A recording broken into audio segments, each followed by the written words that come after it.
ও নওজওয়ানেরা, যুবকেরা, ছেলেরা, বাচ্চারা, পর্দানিশীরা, মা ও বোনেরা, আলোচনা বোঝাতে চেয়েছিলাম আম্মা জান হযরতে ফাতেমা রাদিয়াল্লাহু তাআলা আনহাকে নিজের কন্যা দয়ার নবী রাহমাতাল লিল আলামিন জাতিকে শিক্ষা দেওয়ার জন্য কন্যা দিয়ে শুরু করেছিলেন। তিনি 8 বছরের কন্যাকে তিনি পর্দার অন্তরালে রেখে দিয়েছিলেন। এ নওজওয়ানেরা, আম্মা জান হযরতে ফাতেমা রাদিয়াল্লাহু তাআলা আনহা ইন্তেকালের পরে কিছু সময় পর, কিছুদিন পর অতিবাহিত হয়ে যাবার পরে আল্লাহ নবীর জামাতা হযরতে উসমান ইবনে আফফান রাদিয়াল্লাহু তাআলা আনহুকে প্রশ্ন করেছিলেন সাহাবায়ে কেরামেরা, ও নবী পাকের সাহাবী জামাতা জুন্নুরাইন, ও নবী পাকের জামাতা ভাই উসমান, আপনি তো নবীর দুটি কন্যাকে বিবাহ করেছে। আল্লাহ পাক এই জন্য আল্লাহ পাকের হাবিব আপনাকে জুন্নুরাইন বলতে। ও নবী পাকের সাহাবী উসমান, একবার বলো আপনার শাদী ছিল তো আম্মা জান খাতুনে জান্নাত হযরতে ফাতেমা, আপনি তো দুলাভাই ছিলেন, দুলাভাইয়ের কাছে শালীর খবর পাওয়া যায়। আম্মা জান ফাতেমা কেমন ছিল একটু বলুন। আমার কা কুত্তা মার্কা দুলাভাই না, দেখে বউ ছেড়ে যে শালীরে ঘুরতেছে, এরা দুলাভাই না কুকুর বললেই বলে শাহনাজ ভাই উল্টো পাল্টা বলে। আমার ও রাগ করলে হবে না, আমি তো কুকুর বললুম। রাসূলুল্লাহ বললেন দুলাভাই শালীর কাছে দুলাভাই হলো আজরাইলের থেকে 10টা আজরাইল মালিকাল মউতের থেকে ভয়ঙ্কর। কুকুর বলি বড্ড লেগে গেছে। কুকুর ভালো না আজরাইল ভালো, কোনটা? কুকুর তো জান কবজ করবে না, যাই করুক। জান কবজ করে কে? মালিকাল মউত। তো বলছে 10টা আজরাইলের থেকে ভয়ঙ্কর হচ্ছে তোর বোনায়। ফুসকা খাওয়াচ্ছ?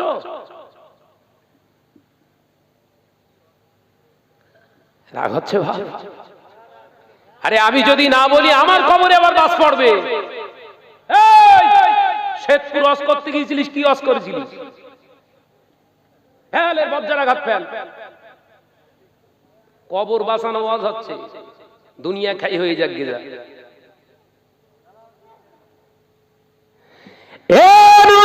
যুবকেরা, ছেলেরা, বাচ্চারা, পর্দানিশীরা, মা বোনেরা, আলোচনা বুঝু।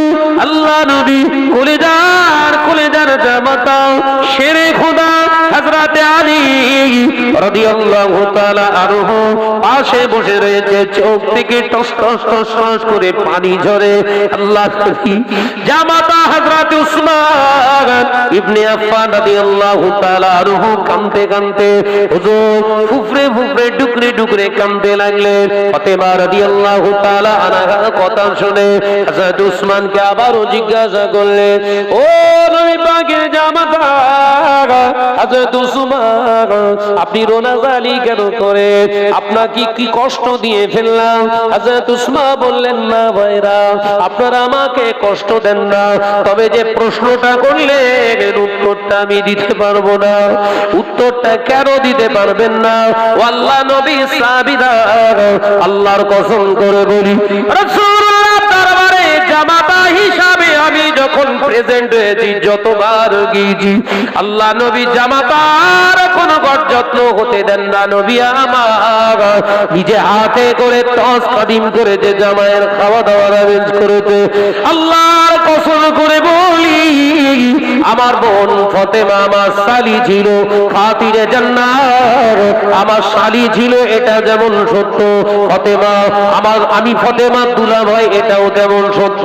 আল্লাহর কসম করে বলি, নবীর দরবারে জামাই হিসাবেও গিয়েছি, এটাও সত্য।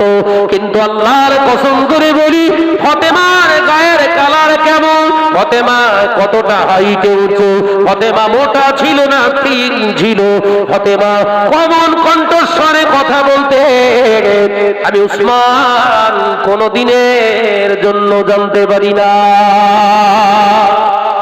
জোরে বলেন।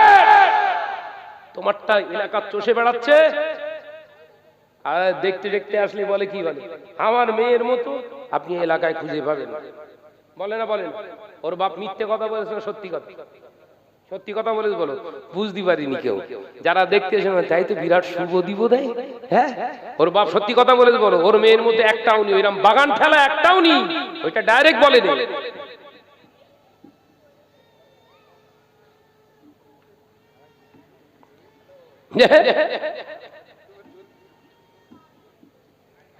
আসলে এরম এরম বলেন তো নাকি, আমার মেয়ে তুলনা নি। ঠিক বলে বল, তুলনা কি করে হবে? একটা মোবাইলে 12টা সিম, তুলনা হয়?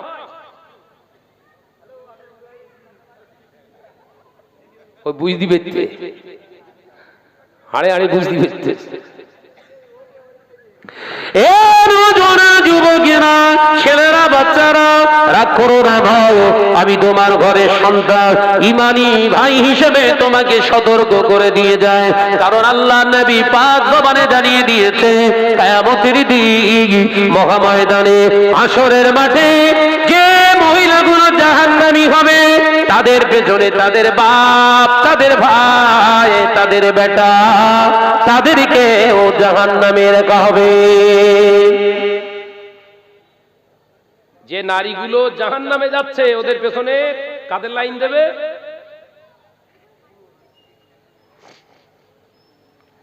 একজন নারী, বিহায়া নারী যদি বিনা তওবায় মারা যায়, ও একা শুধু জাহান্নামে যাবে না, কিতাব অনুযায়ী ওর বাপ যাবে জাহান্নামে। একজন বিহায়া নারী, ও শুধু একা জাহান্নামে যাবে না, ওর বড় ভাইটাও যাবে জাহান্নামে। একজন বিহায়া নারীর ওসিলায় ও শুধু একা নিজে জাহান্নামী হবে না, ওর নিজের স্বামীটাকেও জাহান্নামী বানাবে। একজন বিহায়া নারী বিনা তওবায় মারা গেলে একা শুধু জাহান্নামে যাবে না, ওর পেট থেকে জন্ম নেওয়া ওর বড় ছেলেটাকে ও জাহান্নামী বানানো হবে। বাবা, আল্লাহর নবী একটা দুটো নয়, নয়টা বিবিকে, চারটি কন্যাকে তিনি ভরণ পোষণ করেছে, কন্যাদেরকে বিবাহ দিয়েছে। বিরাট বড় বড় বড় বড় প্রতিষ্ঠানে হয়তো পড়াতে পারেন না, দামি দামি পোশাক হয়তো নবী কিনে দিতে পারেন না। আল্লাহ শুকর, ওই নবীর চারজন কন্যাকে নিয়ে গর্ব করা যায়। পৃথিবীতে কিয়ামত হয়ে যাবে, চারজন আম্মা জানের রূপে চেহারার বর্ণনা পৃথিবীর কেউ দিতে পারবে না।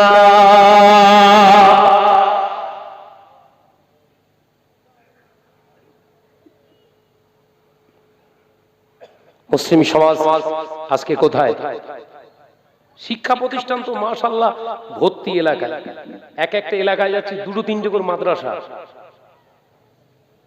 ভুল বলতিস বোধহয়, এক একটা গ্রামে এখন দুটো তিনটে করে মাদ্রাসা, মাদ্রাসা না থাকলেও মক্তব, মসজিদ কেন্দ্রিক সব মক্তব ভর্তি। আগে 2-10টা গ্রাম খুঁজলে একটা আলেম হাফেজ পাওয়া যেত কিনা, এখন সব গ্রামে গ্রামে আলেম হাফেজ সব।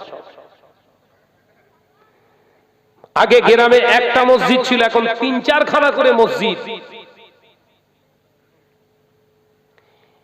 আগে দাড়িওয়ালা খুব একটা পাওয়া যেত না, এখন শতকরা প্রায় 50 থেকে 60% মুসল্লিদের মুখে দাড়ি। এই কথা ঠিক না ভুল জোরে বলে? এত দাড়ি রাখার পরে ঘরের মেয়ে ছেলেদের চরিত্র, ক্যারেক্টার দেখলি মনে হয় ইহুদি না নাসারা।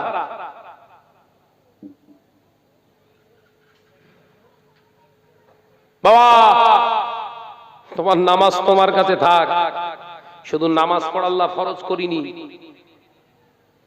শুধু নামাজকে আল্লাহ ফরজ করিনি, আল্লাহ নামাজের পাশাপাশি নামাজ পড়ার আগে বলো ঈমানকে, ঈমানকে নিজের অন্তরে নিজের জায়গায় ইস্তেকামাত দেওয়াটাও ফরজ করেছে। ওটা ঠিক আছে তো? এই ভেতরের ঈমানটা ঠিক আছে তো? যদি ঠিক থাকে তাহলে বাহ্যিক দৃষ্টিতে দেখা যাবে তার বহিঃপ্রকাশ হবে কোন অন্যায় রাহাজানির সঙ্গে তার সরাসরি কোন রকম লিঙ্ক থাকতে পারে না। তুমি 5 ওয়াক্ত নামাজ পড়ছো, মসজিদে যেয়ে প্রত্যেক বৃহস্পতিবার জুম্মার রাতে জেকে ধুনতেছো, ধুনে দিচ্ছ একদম। কিছু কিছু মসজিদে দেখে কান্নিস ফেটে গেছে, সব কান্নিস ফাটা। আর ওর ঘরের বউ বন্ধন গ্রুপ ফাটাচ্ছে। কি ফাটাচ্ছে? না না, শেরপুরে সব নিয়ে আপনারা সব ভালো। হ্যাঁ হ্যাঁ গো বাপ, এই তো কবুল হয়ে গেছে।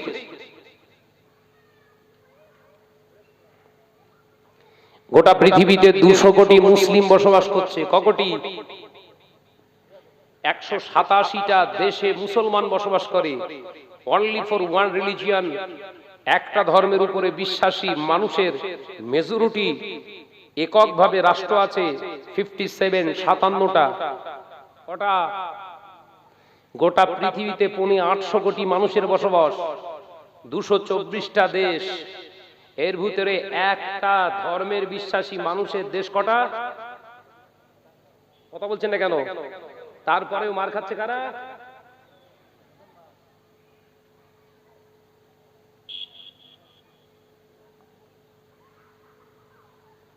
এর ভেতরে মাওলানা, আলেম, মুফতি, কারি, হাফেজ, মুবাল্লিগ, মুফাসসির, মুহাদ্দিস, হাজি, গাজী, সুফি, সদরউদ্দিন বা বসিরউদ্দিন, দাড়িওয়ালা, টুপিওয়ালা আছে না নাই?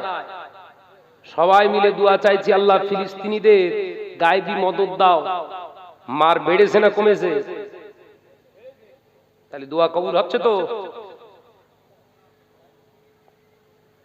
আলোচনা বুঝতে পারেনি, না বুঝে না বোঝার ভান করতেছেন কোনটা?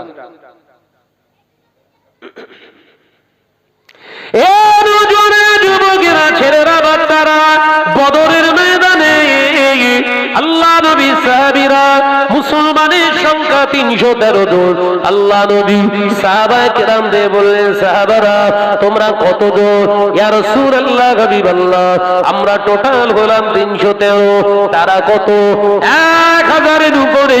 ইয়া রাসূলুল্লাহ, হাবিবাল্লাহ হুজুর ওদের প্রত্যেকের হাতে অস্ত্র, প্রত্যেকের হাতে ওদের অস্ত্র, ওদের হাতে ঘোড়া আছে, উট আছে। ইয়া রাসূলুল্লাহ, হাবিবাল্লাহ আমাদের কাছে মাত্র 2খানা উট, 2খানা ঘোড়া। হুজুর আমাদের 22 জনের হাতে অস্ত্র, বাকি মানুষের, মুসলমানের কাছে তেমন কিছুই নাই। আল্লাহ নবীর মনটা খারাপ হয়ে গেল। আল্লাহ নবী চুপটি বেড়ে রইলেন। কিছুক্ষণ পরে আবার আল্লাহ নবী, দয়ার নবী রাহমাতাল লিল আলামিন হুজুর সের মোবারক তুলে বললেন, বাবা সাহাবারা এবার কিছু প্রশ্ন করি, উত্তর দাও। এই বদরের ময়দানে বড় বাবা সাহাবারা তোমরা 313 জন, ওরা 1000-এর উপরে। বাবা সাহাবীরা জমিনের মালিককে, সাহাবায়ে কেরামেরা উত্তর দিলেন আল্লাহ। আসমানের মালিককে, সাহাবায়ে কেরামেরা বললেন আল্লাহ। হায়াতের মালিককে, সাহাবায়ে কেরামেরা বললেন আল্লাহ। মউতের মালিককে, সাহাবায়ে কেরাম রিদওয়ানুল্লাহি তাআলা আলাইহিম আজমাইন বললেন আল্লাহ। ও আমার সাহাবীরা, সবের মালিক আল্লাহ। এটা বিশ্বাস কারা করে? তোমরা না ওরা? একবার জোরে বলবেন না? এই বিশ্বাসটা কারা করে? তোমরা না ওরা? বলে হুজুর আমরা। আল্লাহ নবী মুচকি হেসে বলেছে, বাবা সাহাবারা স্পষ্ট হয়ে গেছে, আয়নার মতো পরিষ্কার হয়ে গেছে। বদরের ময়দানে বিজয়ের পতাকা আল্লাহ তোমাদের হাতেই দেবে।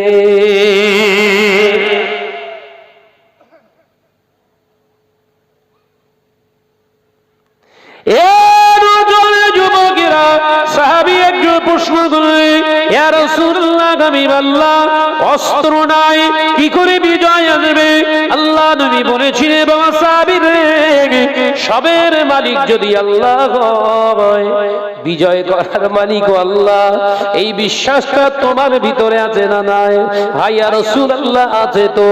আল্লাহ নবী বললেন, বাবা সাহাবী রে, এই বিশ্বাসটা হলো জিহাদের ময়দানের বড় অস্ত্র। এটাই হলো সব থেকে বড় অস্ত্র। চিন্তা করো না, জিহাদ শুরু হয়ে গেছে, জিহাদের ময়দানে জিহাদ শুরু হয়ে গেছে, তাদের হাতে সব বড় বড় তলোয়ার, বল্লম, সরকি। সাহাবায়ে কেরামরা মাত্র গুটি কয়েকজনের হাতে অস্ত্র। হযরতে শেরে খোদা আলী এগিয়ে গেলেন, জিহাদ শুরু হয়ে গেল। বীর বিক্রম একজন সাহাবী এসে বলছে, ইয়া রাসূলুল্লাহ, কিছু দেন, হাতে কিছু দেন। আল্লাহ বলেছিলেন, বাবা সাহাবী রে, ওই যে দেখা যায় খাজুর গাছের পাতা, ওই খাজুর গাছের বাল্লিটা আমার কাছে আনো। আল্লাহ নবী সাহাবী ছুটে গিয়ে আনলেন, খাজুর গাছের বাল্লির পাতাগুলো সরে রাসূলুল্লাহ ফেলে দিলেন, আগাটা ভেঙে দিয়ে আল্লাহ নবী হাতে তুলে দিলেন। বাবা সাহাবী রে, এটাই হলো বদরের সব থেকে বড় তোমার অস্ত্র। জোরে বলেন আল্লাহু আকবার বলে।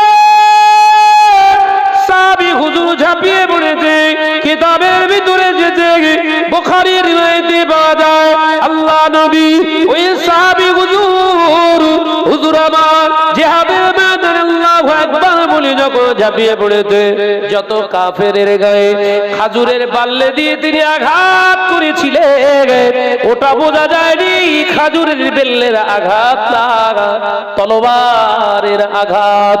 আল্লাহর নবী সাহাবীরা জিহাদে 14 জন সাহাবী হুজুর শহীদ হয়ে গেছে।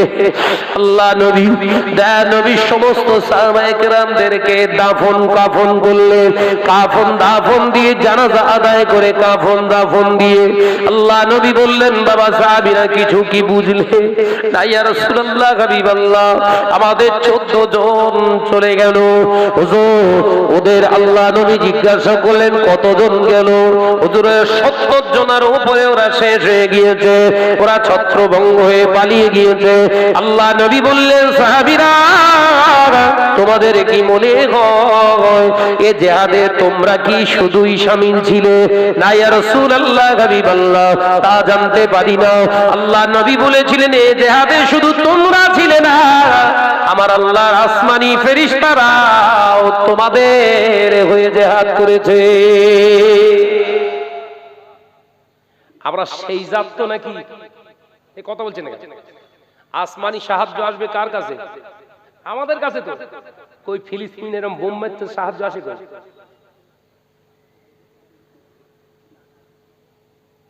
ফিলিস্তিনের উপরে এত বোমিং হচ্ছে, গাজায় 34 টন বোম্বিং করা হয়েছে। কত টন? 34 টন। দ্বিতীয় বিশ্বযুদ্ধে অত পরিমাণে বোমা ইউজ করেনি যা গাজার উপরে করেছে। প্রায় 15,000 ফিলিস্তিনি মা বোন ভাইরা আমার চলে গেছে। পৃথিবীতে বসবাস করছে আমরা কত কোটি? ভুলে গেছেন? 200 কোটি। ফিলিস্তিনে বসবাস করছে 27 লক্ষ মানুষ, মুসলমান। কত লক্ষ? 27 লক্ষ। এই 27 লক্ষ যদি মার খায়, আমরা এখনো সাইটে আছি কত? 100 কোটি, 199 কোটি 73 লক্ষ। শব্দ চাচ্ছি না, চাইনি। হুজুর আছে, আলেম আছে, মাওলানা আছে, মুফতি সাহেব, হুলু সাহেব আছে, সব বাচ্চা আছে। দোয়া চাইছে, আল্লাহ ফিলিস্তিনের উপরে গায়েবী মদদ দান করো, ফিলিস্তিনের উপরে গায়েবী মদদ দাও। হাজিরি দোয়াও কাজ হয় না, মাওলানার দোয়াও কাজ হয় না, পীর সাহেবের দোয়া কাজ হয় না, মোবাল্লেগের দোয়া কাজ হয় না। কারণ কি? কারণ খুঁজে দেখুন, ঘর ঘর সুদ ঢুকে গেছে। কারণ কি বলেছি? কথা বলে না তো। কারণ হাদিস পাকের ভিতরে যে সুদ করে দোয়া আল্লাহর দরবারে কবুল হয় না। আর দোয়া সুদখোরের নামাজ আল্লাহর দরবারে কবুল হয় না, সুদখোরের রোজা আল্লাহর দরবারে কবুল হয় না, সুদখোরের হজ আল্লাহর দরবারে কবুল হয় না। সুদখোর যদি যদি বিনা তওবায় মারা যায় ওর কবরের আযাব কিয়ামত পর্যন্ত বন্ধ হয় না।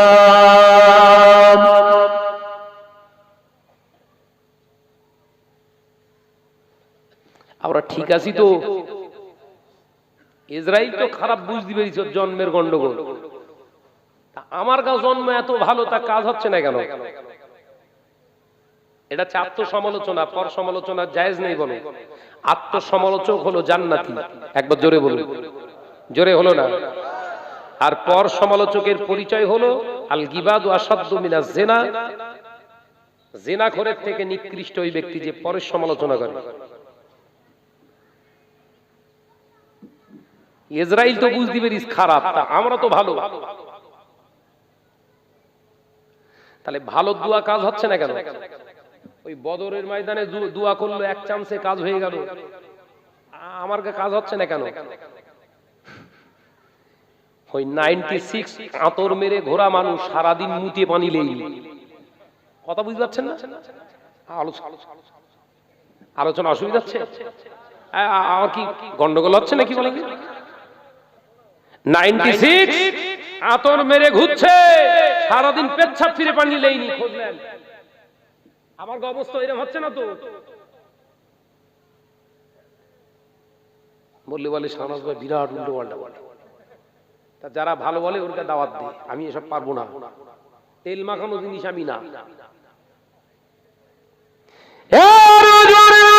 যুবকেরা, ছেলেরা, বাচ্চারা, আল্লাহ কোরআনে জানিয়ে দিলেন, ইয়া আইয়ুহাল্লাযীনা আমানু, ও আমার বিশ্বাসী সম্প্রদায় বান্দাগণেরা, ইত্তাকুল্লাহ, আমি আল্লাহ, আমাকে তোরা ভয় কর।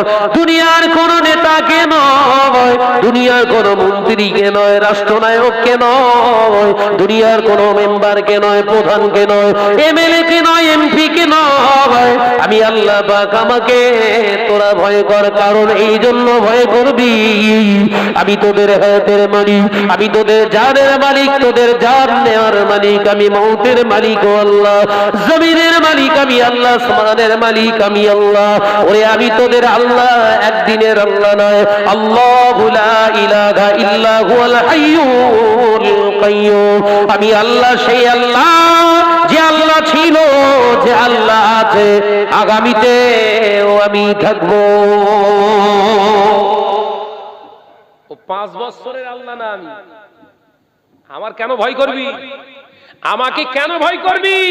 5 বছরের জন্য চেয়ারে বসিনি আমি আল্লাহ, হাইয়ুল কাইয়্যুম, ছিলাম, আছি, থাকবো। একবার জোরে বলে। ভয় কেন করবেন বুঝতে পেরেছেন? কিন্তু আমরা ভয় করি কার? দুঃস্বপ্নে আল্লাহর ভয় করি। আল্লাহর ভয় করলে ওই ঘরের বউকে ষাঁড়ের পাশে পাঠায়। ষাঁড় ষাঁড় ভাই, আমার কাছে ক্লিন কথা, হারামখোরকে সম্মান করাও হচ্ছে শরিয়াতে হারাম। হারামখোরকে সম্মান করাটা হচ্ছে শরিয়াতে হারাম।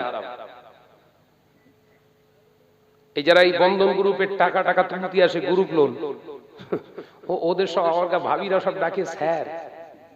এই কথাটা হালাল না হারাম? সত্যি কথা বলেন, জোরে বলেন। ও হারামখোরকে স্যার বলা যায়? স্যার হচ্ছে সাম্মানিক শব্দ।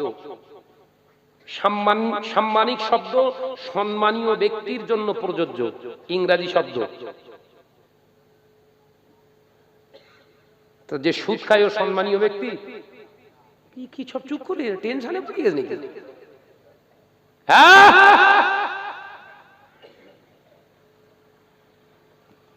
12 জন 14 জন করে কিবারে কিবারে বল, বাপ ওরকম করিস নি, সব তো জানিস, বলতে দিস না।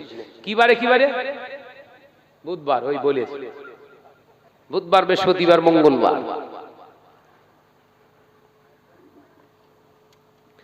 যে সমস্ত করে মহিলা সমিতি করে, বন্ধু গ্রুপ করে, ওই মহিলাগুলো যদি বিনা তওবায় মারা যায়, ওদের কবরের আযাব বন্ধ হবে না।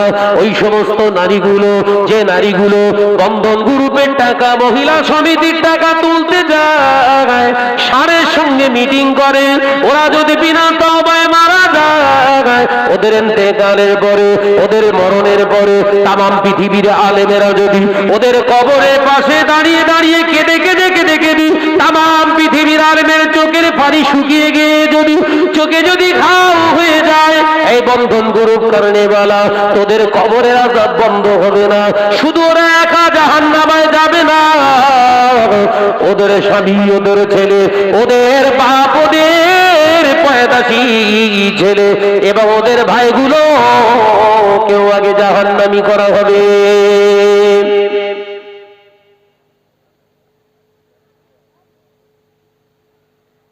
বিশ্বনবী বললেন, বাবা সাহাবীরা এমন একটা দিন আসবে, ইবনে মাজায় দেখছিলাম, ইবনে মাজা শরীফে আল্লাহ রাসূল বললেন এমনই একটা দিন আসবে বাবা সাহাবীরা, আমার উম্মতেরা নামাজ পড়বে, রোজা করবে, হজ করবে, যাকাত দেবে, মসজিদগুলো অতি শান শওকতের আলিশান মসজিদ বানাবে। সাহাবীরা মসজিদ ভর্তি দাড়িওয়ালা, টুপিওয়ালা, নামাজি মুসল্লি, যে নামাজ পড়বে ইমানদার খুঁজে পাওয়া যাবে না। আলোচনা বুঝতে পারেননি বোধ হয়। নবী কি বলছে? দাড়িওয়ালা, টুপিওয়ালা, নামাজি, হাজি, গাজী মসজিদ ভর্তি, মুসল্লি ভর্তি থাকবে, ইমানদার থাকবে না। আমার গা হালাত সেই দিকে যাচ্ছে না তো? খোঁজ খবর নেন।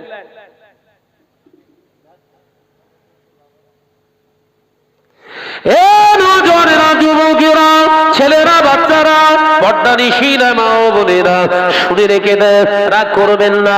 আল্লাহ নবী বললেন পুরুষের গোপন অঙ্গ 9টা, আর একজন নারীর গোপন অঙ্গের সংখ্যা হলো 30টা।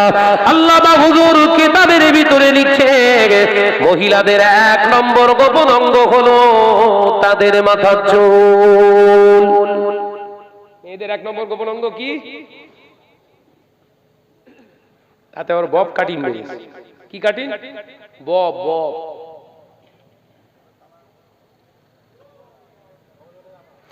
দ্বিতীয় নম্বর গোপন অঙ্গ আল্লাহ হুজুর বললেন মাথা। মহিলাদের মাথাটা হলো 2য় নম্বর গোপন অঙ্গ। 3য় নম্বর গোপন অঙ্গ হলো একটি মহিলার ডান কাঁধ। 4র্থ নম্বর গোপন অঙ্গ হলো তার বাম কাঁধ। 5ম নম্বর গোপন অঙ্গ হলো তার গ্রীবা অর্থাৎ ঘাড়। 6ষ্ঠ নম্বর গোপন অঙ্গ হলো তার কাঁধ। এমনি করে আল্লাহর ওলি বর্ণনা দিতে দিতে তিনি বললেন 30টা গোপন অঙ্গ। 30 নম্বর গোপন অঙ্গ হলো মেয়েদের গোড়ালির গাঁট, যেটাকে টাকুর বা গোড়ালির গাঁট বলা হয় কিংবা নেপুর গাঁট বলা হয়। ওই গাঁটের উপরে মহিলাদের কাপড় পরা হারাম। আলোচনা বোঝা যাচ্ছে? মহিলাদের এই গোড়ালির গাঁট বলে তো, কি গাঁট এটা? গোড়ালি বলে তো। এই গোড়ালির উপরে বউদের যেন কাপড় পরতে দেবেন না। এই গোড়ালির গাঁটটা হলো মহিলাদের 30 নম্বর গোপন অঙ্গ। আমি বলিনি ভাই।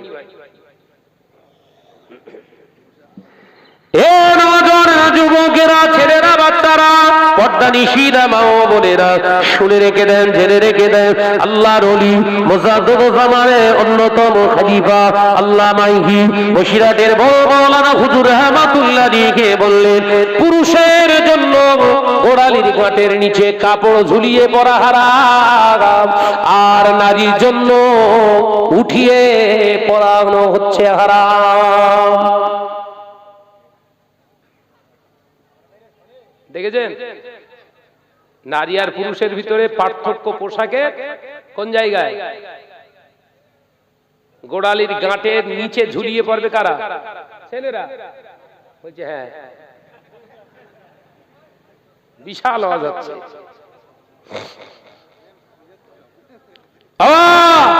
পুরুষদের এই গোড়ালির গাঁটের নিচে ঝুলিয়ে পড়া হারাম, আর মহিলাদের উপরে তুলে পড়া হচ্ছে হারাম।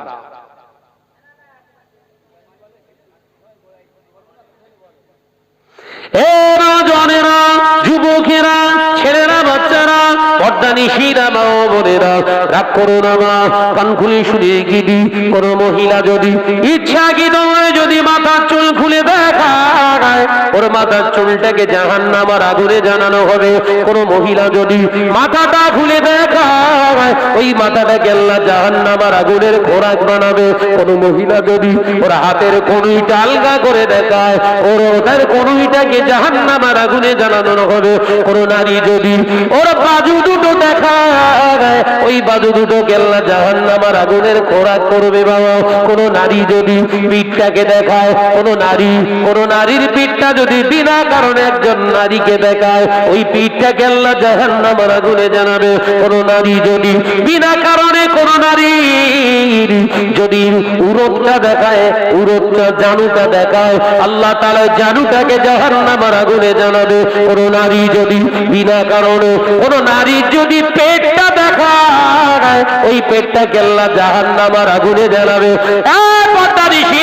বোনেরা, তোদের পোশাক দেখে আমার মনে হয় তোদের মাথা যাবে জাহান্নামে, চুল যাবে জাহান্নামে, পিঠ যাবে জাহান্নামে, ঘাড় যাবে জাহান্নামে, তোদের পেট যাবে জাহান্নামে, পিঠ যাবে জাহান্নামে, তোদের পায়ের বাজু যাবে জাহান্নামে। আল্লাহ তোর কোন অঙ্গটা জান্নাতে দেবে বল? কোনটা দেবে বাপ?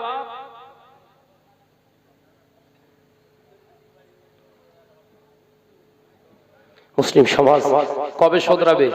আজকে আমাদের দোয়া কবুল হয় না কেন? ইমাম নাবাবী রাহমাতুল্লাহ আলাইহির তার একটি কিতাব দেখছিলাম গতকালকে, রিয়াদুস সালিহিন বলে একটি কিতাব লিখেছেন হুজুর। এই কিতাবের ভিতরে একটি হাদিস উদ্ধৃতি দিয়েছে, জবানের দোয়া, কার জবানের দোয়া কবুল হবে, শর্ত কি কি। হাদিসটা পড়ার পরে মনে করলুম এই জন্যই আমার দোয়া কাজ হচ্ছে না। তো এক চান্সে কাজ হওয়ার কথা সব আছে, কি হচ্ছে কি কি হয়েছে সব শেষ করে ফেললো। একটু মুহাব্বতের সঙ্গে দরুদ আল্লাহুম্মা সাল্লি আলা।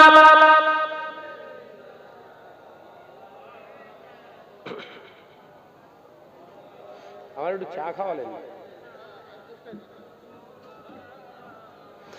একসঙ্গে হচ্ছে না, একসঙ্গে প্রাণ খুলে আওয়াজ দিয়ে আল্লাহুম্মা সাল্লি আলা।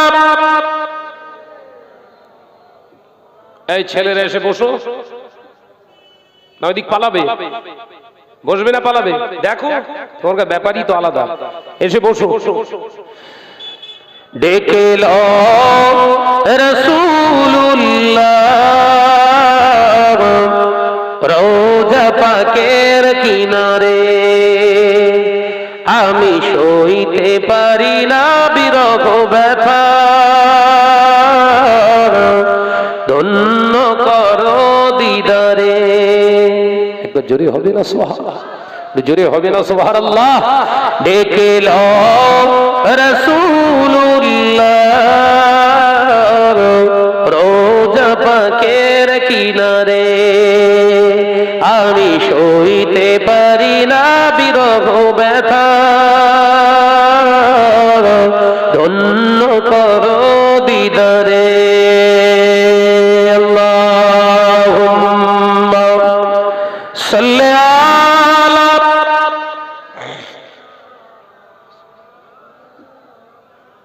মাশাআল্লাহ, আরো জোরে হবে। ওয়ালা আলি।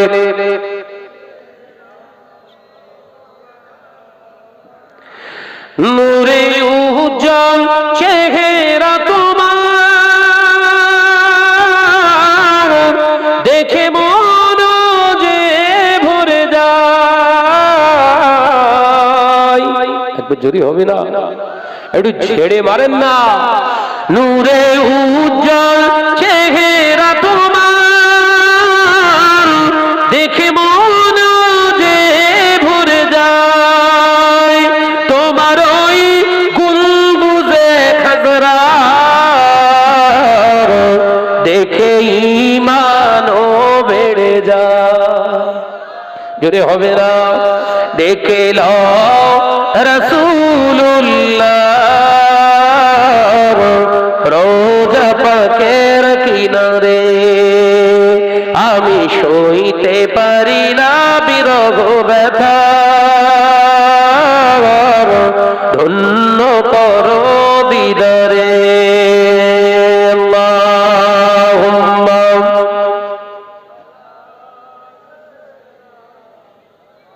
ইমাম সাহেবকে দেন।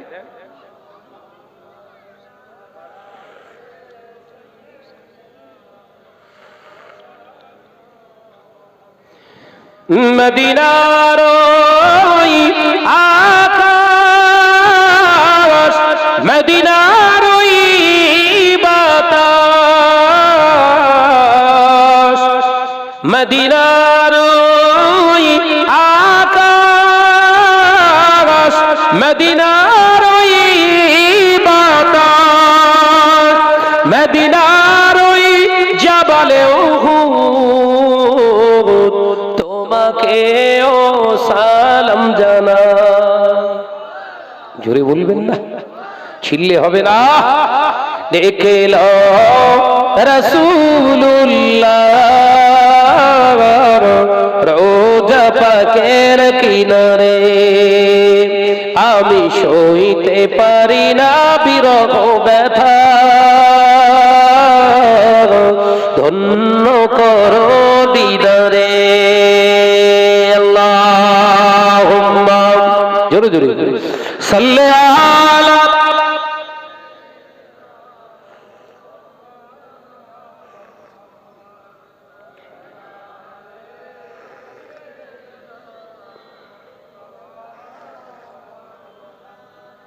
আমার সোনার চাঁদ মানিকেরা, আলোচনা করতে করতে অনেক দূর চলে এলাম। আমার মশিউর রহমান ভাই এসছে না? তাকবীর দেন, নারায়ে তাকবীর। জোরে হলো না, নারায়ে তাকবীর। একটু আওয়াজ দেন আর নারায়ে তাকবীর। সিলসিলা হক মুজাদ্দিদুজ জামান, সিলসিলা হক মুজাদ্দিদুজ জামান, নারায়ে তাকবীর। মাশাআল্লাহ। তাহলে দোয়া কবুল করাতে গেলে চারটে জিনিস পরিহার করুন। কটা? আমি আল্লামা ইমাম নববী রাহমাতুল্লাহ আলাইহির উক্তি তুলছি। কটা বললাম? চারটে জিনিস পরহেজ করুন। নাম্বার 1, জবান থেকে মিথ্যে কথা পরিহার করুন।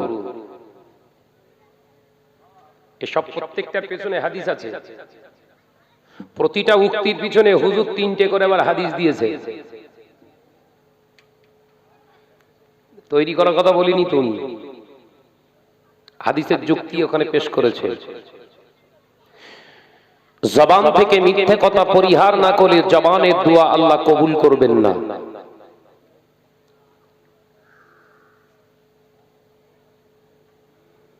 এক তারিখে মদিনার মসজিদে নববী শরীফে রাসূলুল্লাহ আসরের নামাজ আদায় করলেন। ইমাম নববী রাহমাতুল্লাহ একটা উক্তি দিচ্ছেন। মদিনার মসজিদে নববী শরীফে আসরের নামাজ আদায় করে বিশ্বনবী সাহাবীদেরকে বেছে বেছে 4 জনকে 5 জনকে তিনি ডেকে নিলেন। হযরতে ওমর, হযরতে আবু বকর, হযরতে উসমান, হযরতে আলী, হযরতে বিলাল রাদিয়াল্লাহু তাআলা আনহুম হুজুরদেরকে ডেকে নিয়ে বললেন, বাবা সাহাবীরা, আমি রাসূলুল্লাহ হয়তো বেশি দিন আর তোমাদের মাঝে থাকবো না, হয়তো আল্লাহর ডাকে আমি চলে যাব, তবে যাবার আগে আমার একটা কর্তব্য এখনো বাকি আছে। আমি রাসূলুল্লাহর কাজ, আমি রাসূলুল্লাহকে ঋণী মনে হয়। একবার জোরে হবে না? ও মাসাবি ওমা, আমার ইন্তেকালের আগে আমি তার পাওনা জিনিসটা পাইয়ে দিতে চাই। আমি নবী তোমাদের কাছে আমানত দিয়ে গেলাম। ও আমার সাহাবী উমর, আমি রাসূলুল্লাহ জানিয়ে দিলাম, আমার গায়ের এই জুব্বাটা, আমার গায়ে জুব্বা মোবারকটা আমার ওয়াইসাল কারনী নামক একজন ব্যক্তি, ভালোবাসার মানুষ আছে, পাগল আছে, আমি নবী চাই আমার গায়ে জুব্বা মোবারকটা তার কাছে পৌঁছে দেওয়া হোক। আমি নবী চাই, কারণ আমি নবীকে আমার নিজের মনে হয়, আমি তার কাছে বড় ঋণী। তাই আমি রাসূলুল্লাহ তাকে তেমন কিছু দিতে পারলাম না, আমার ওয়াইসাল কারনীকে আমি জুব্বা দিয়ে গেলাম।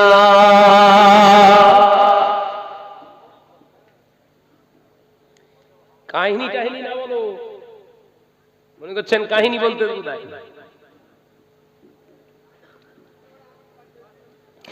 আল্লাহর নবী দো জানের বাদশা হাবিবুল্লাহকে, নবী জনাবে মুহাম্মদুর রাসূলুল্লাহকে সাল্লাল্লাহু আলাইহি ওয়াসাল্লাম কলেজার সাহাবী হযরত উসমান, হযরত আলী, হযরত ওমর, হযরত আবু বকর সিদ্দিক, হযরত বেলাল রাদিয়াল্লাহু তাআলা আনহুমা হুজুরগণ অবাক হয়ে গেলেন।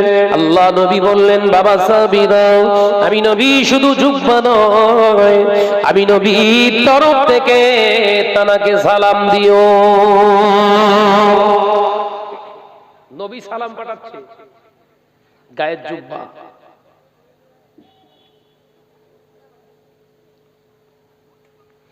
আল্লাহ নবী কলেজা সাহাবী হযরতে ওমর রাদিয়াল্লাহু তাআলা আনহু বললেন, ইয়া রাসূলুল্লাহ, হাবিবাল্লাহ, হুজুর তিনি কি আপনাকে দেখেছেন? আপনার দরবার কি কোনোদিন এসেছে? হুজুর, হুজুর তিনি কি সাহাবী? হুজুর দয়া করে একবার তার সম্পর্কে আমাদের একটু ধারণা দেন। আল্লাহ নবী পাক জবানে জানিয়ে দিলেন, ওরে আমার ওমর, আমি নবী বলছি, আমি হায়াতে আছি, আমি হায়াতে আছি, কিন্তু সে আমার দরবারে আসে না। আমি নবী বেঁচে আছি, এখনো সে আসে না আমার কাছে। আমি নবী জিন্দা, অথচ আমার কাছে আসে না। কিন্তু আমি নবীকে নিজেকে খুব খারাপ লাগে আমার ওয়েসাল কারানির জন্য যদি কিছু না দিয়ে যায়, আমি নবী যেন নিজেকে বুঝ দিতে পারবো না। সেই জন্য আমার সালাম, আমার জুব্বা তোমাদের কাছে আমানত রেখে গেলাম। ও আমার নওজওয়ানেরা, হযরত ওমর বললেন, হুজুর আর কি করতে হবে বলুন, তবে আমার জানতে বড় ইচ্ছা যায়, আপনার হাতে থাকা অবস্থায় যে ব্যক্তিটা আপনার সঙ্গে সাক্ষাৎ করে না সে বেয়াদবি করলো, ইয়া রাসূলুল্লাহ, হাবিবাল্লাহ, তার জন্য জুব্বা রেখে গেলে কারণটা যদি জানতে পারতাম বড় খুশি হতাম। আল্লাহ নবী মুচকে হেসে বলেছেন, ওমর আমি কিছুই তোমাকে বলবো না, তবে তোমার জন্য একটা কথা আমি বলে যাই, সাক্ষাৎ যদি আমার ওয়েসের সঙ্গে তোমাদের সাক্ষাৎ হয়, ওয়েসের হাতটা ধরে তুমি একবার আমার উম্মতের জন্য নাজাতের দোয়া চাইতে বলো।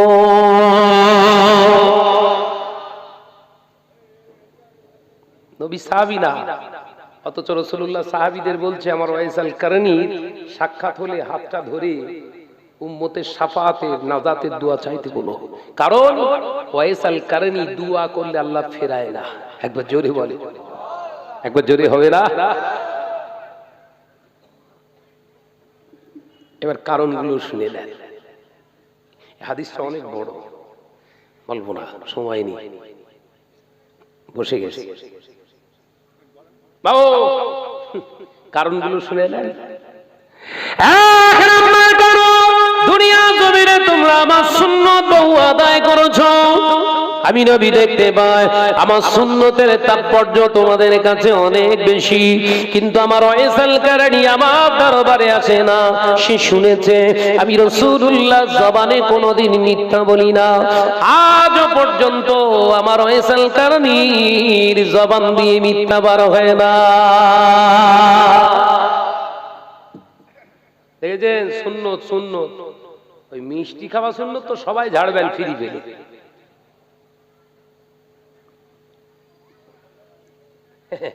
কমলা ভোগ মেরেছে 10 পিস, ফাটাফাট দিচ্ছে, এক এক গালে 10 পিস খাচ্ছে, আর বলছে খায়নি, সুন্নত বলে খায়। ফিরি পাচ্ছ তো, খাচ্ছে। ফেরেশতাদের আল্লাহ বলছে গুনে রাখিস, সারা মৌসুমে 150 জলসা করেছে, 150 ইন্টু 10 কত হয়েছে বল? হ্যাঁ,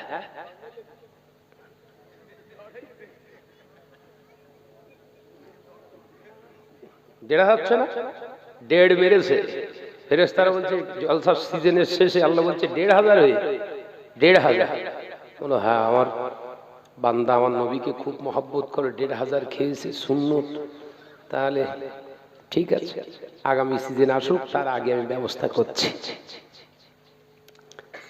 আল্লাহ বললেন বেশি দরকার নেই, 400 দেবো, 400। কত? 400 সুগার। আল্লাহ সুগারের হাক মেরতেছে, হ্যাঁ সুগার জি আল্লাহ 400 ঢোকো। কতটা? 400 ভেতরে বসে আছে। হুজুর তখন হাত পা ছেড়ে দেন করে শেতপুর জলসা এসছে, সেই ওরা গুনে গুনে সেই 10 পিস সুন্নত খায়, বুঝলেন, মিষ্টি ব্যাস। আগে দুধ থেকে আনতো, দেখতে পাতো সুন্নত, এখন সামনে দিয়ে এসছে, বুঝতে পারে চোখে ঝাপসা দেখতেছ তো। 400 ভেতরে ঢুকে আসতো, যে সামনে গামলা ভর্তি করে এনেছে, ভাইজান সেই আগের বছর খেয়েছিলেন 10 পিস, আপনার জন্য এনেছে 2 পিস খান হুজুর, 2 পিস। 400 সুগার, এই আমার ইনসুলিনটা লিয়া। ফেরেশতারা বলছে কেন হুজুর? এই বললে সুন্নত। মিষ্টি খাওয়া সুন্নত, এটা যেমন আবার নবী আদায় করেছে, কম খাওয়াটাও নবী সুন্নাত। জোরে বলুন, একবার জোরে হবে না। মিষ্টি খাওয়া যেমন সুন্নাত, কম খাওয়াটাও হলো আমার নবী সুন্নাত। ফিরিমাল পেয়েছে, 10 পিস ঝেড়েছে, খাও। গামলা গামলা গোশত নিয়েছে, সব মেরে দিচ্ছে। 1 কেজি গোশত কোনো ব্যাপার না। আল্লাহ ঠিক ঢুকিয়ে দিয়েছে 400 450। এখন মাল প্লেট প্লেট সামনে আসে, দেখতে পাই না। আল্লাহ বলছে ওই সুন্নতের নাম করে ঝেড়েছিলিস, মাল সামনে দিয়ে যাবে, খেতে পারবি না। সাথী সঙ্গীরা যারা আসে সামনে দিয়ে যখন মাল নিয়ে আসতে, তো না কি ওটা গরু গোশত, ও ঠিক এই তোরা খা। ফেরেশতারা বলছে তুমি খাও, গামলা গামলা খেয়েছিলে। নবী সুন্নাত পেলেই খেতে হবে, সুন্নত নয়। এক কোণ খালি রেখে খাওয়াটাই হচ্ছে রাসূলের সুন্নাত। একবার জোরে বলুন, সুবিধাবাদী।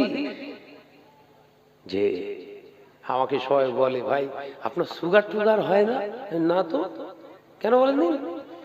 আপনি এত জলসা জুলুস করেন, প্রত্যেকদিন 2-3টে করে জলসা, আবার নিজে ড্রাইভিং করেন, আপনার এসব হয় না? বুঝতে পারিনি এখনো, মাফি তো 120। ভাই আপনার ঠিক আছে।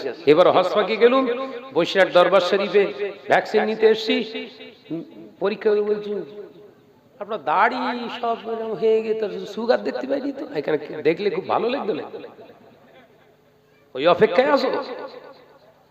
কথা বুঝতে পারছেন? যে জাস্ট ফর লিমিট, সীমা অতিক্রম করো না, সীমার ভিতরে থাকো, আল্লাহ রহমত তোমার উপরে নাযিল হবে। একবার জোরে বলুন সুবহানাল্লাহ। জোরে হবে না সুবহানাল্লাহ? জোরে যুবকেরা, ছেলেরা, বাচ্চারা, দ্বিতীয় নম্বরে আল্লাহর ওলি হযরত ইমাম নববী রাহমাতুল্লাহ আলাইহি বললেন, ও আমার আল্লাহওয়ালারা শুনে রেখে দি। আল্লাহ নবী বললেন, ও আমার সাহাবীরা, ও আমার উম্মাহ, আমি নবী যেমন মিথ্যা জবান দিয়ে বলিনি, আমার ওয়াইসাল কারানি আবার আরো একটা সুন্নত তার জীবনে এখনো ধরে রেখে দিয়েছে। ও আমার সাহাবীরা, আমার ওয়াইসাল কারানির জবান দিয়ে কোনদিন আজ পর্যন্ত পরনিন্দা তার বার করেন না। ও নজরের যুবকেরা, ইমাম নববী রাহমাতুল্লাহ আলাইহি তিনি পরিষ্কার জানালেন, হাদিস দিয়াল গিবাত আসাদু মিনাজ জিনা, যারা গীবত করে, পরনিন্দা করে, এরা জিনাখোরের থেকে খারাপ। আবার একটা হাদিস দিলে আল্লাহ নবী সাহাবীদের নবী জানিয়ে দিলে, আমার ওয়াইসাল কারণী জবান থেকে কোনদিন চগলখুরি করে না। হাদিস রাখে যেতে আল্লাহ নবী জানিয়ে দিলে, আল্লাহ নবী জানিয়ে দিলে, লা ইয়াস্তানজিরুনা মিনাল গাউল ওয়া আম্মাল আখিরু মিন নামিমা। নামিমা শব্দের অর্থ হলো চগলখুরি করা। আমার ওয়াইসাল কারণী তার জীবনে কোনদিন এর কথা ওর কাছে লাগিয়ে দিয়ে, ওর কথা এর কাছে লাগিয়ে দিয়ে জীবনে কোনদিন ফাসাদ সৃষ্টি করেননি। জোরে বলুন সুবহান, আরো জোরে বলুন সুবহান। ও আমার সাহাবারা, দ্বিতীয় হলো, চতুর্থ হলো আমার ওয়াইসাল কারণী তার জবান দিয়ে কোনদিন হারাম খান না। জোরে হবে না। তাহলে এই চারটে জিনিস থেকে আমাদের যদি পরেজ রাখতে পারি, আমরা নিজেকে যদি চারটেই কঠিন ভাইরাস থেকে নিজের জবানকে আমরা হেফাজত করতে পারি, আমাদের জবানের দোয়া বের হতে দেরি হবে, কবুল হতে দেরি হবে না।